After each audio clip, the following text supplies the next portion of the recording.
அது என்னென்றது டீட்டெயிலாக பார்ப்போம். lifehoroscope.in இந்த வெப்சைட் மட்டும் தான் நம்மளுது.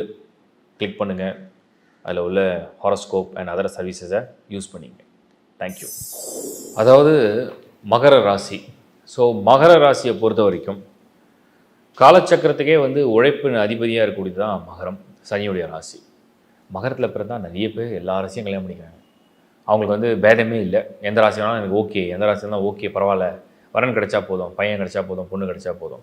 இப்போ மகரத்துக்கு தேர்வில் எதை அவாய்ட் பண்ணால் மட்டும் போதும் அப்படின்னு நம்ம யோசிச்சோம்னா, எனக்கு தெரிஞ்சு மகரம் எல்லா ராசியும் கல்யாணம் பண்ணிக்கலாம். சிம்மம் மட்டும் கொஞ்சம் லாஸ்ட் ஆப்ஷன். கடகமாவது ஒரு 50-50 இல்லை ஒரு 60-40 அந்த ரேஞ்சில் திங்க் பண்ணலாம். பட் சிம்மம் மட்டும் தான் ஒத்து போகாது. சிம்மம் மகரம் காம்போ ஒரு 2-3 விஷயத்துக்கு ஒத்து வராது. ஒன்று மகரத்துலேருந்து சிம்மம் 8வது ராசியாகவும், சிம்மத்துலேருந்து மகரம் 6வது ராசியாகவும் ஒத்து போகல, சஷ்டாங்க ராசிகள். 2வது மகரம் அப்படிங்கிறது பூமி தத்துவமாக இருக்குது. இந்த பக்கம் சிம்மம் நெருப்பு தத்துவம், அக்னி. அதுவும் பெருசாக ஒத்து போகல. இந்த அக்னிக்கு ஏற்ற மாதிரி இது பூமி ஸ்பீடு எடுக்காது. அடுத்தது இது சனியுடைய ராசி மகரம். சனியுடைய ராசிக்கு அங்கே சூரியனுடைய ராசியாக சிம்மம், அதுவும் ஒத்து போகாது. ஸோ எந்த வகையிலுமே மகரம் சிம்மம் ஒத்து போகக்கூடிய ராசிகளுடைய லிஸ்ட்டில் கிடையாது. ரேர் கேஸ் சில பேர் அட்ஜஸ்ட் பண்ணி அனுசரித்து வாழ்க்கையை வாழ்வாங்க. எவ்வளோ சுவாரஸ்யமாக இருக்குன்னு தெரியாது, எவ்வளோ அட்ஜஸ்ட் பண்ணிக்கிறாங்கன்னு தெரியாது. பட் ஆனால் வாழ்க்கை சில பேருக்கு ஓடுது. நம்ம ஒரு பொதுவாக தேர்வு செய்கிறீங்க, ஒரு வாழ்க்கை துணையை தேர்வு செய்கிறீங்க, ப்ளஸ் நீங்கள் ரிலேஷன்ஷிப்பில் இருக்கீங்கன்னா நீங்கள் இந்த மகரம் அண்ட் சிம்மமாக காம்பினேஷன் போக வேண்டாம். மற்றது எல்லாமே பரவாயில்லன்னு எடுத்துக்கலாம். மிதுனம் உங்கள் பேச்சை கேட்க மாட்டாங்க. மகரத்துடைய பேச்சை மிதுனம் கேட்பான்னு உறுதி இல்லை.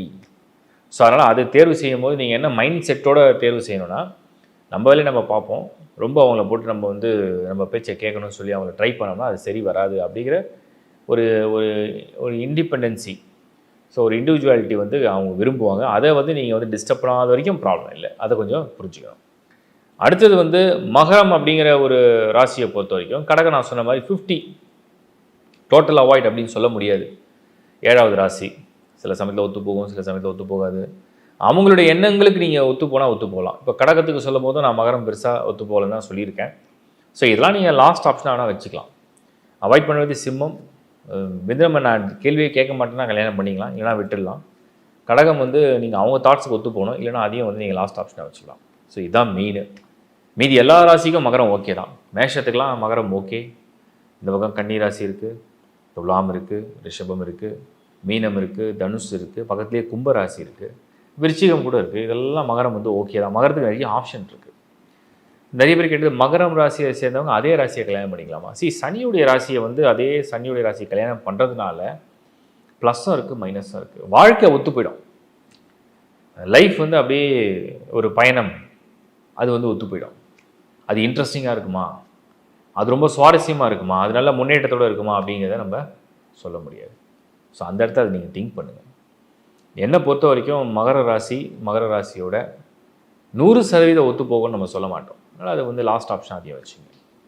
பட் ஒரு ஐடியாவுக்கு சொல்கிறேன், உங்களுக்கு என்ன அட்வான்டேஜாக இருக்குன்னா, நிறைய ராசிகளோடு நீங்கள் மேட்ச் ஆகுறீங்க, அதுவே ஒரு பெரிய ப்ளஸ்ஸு.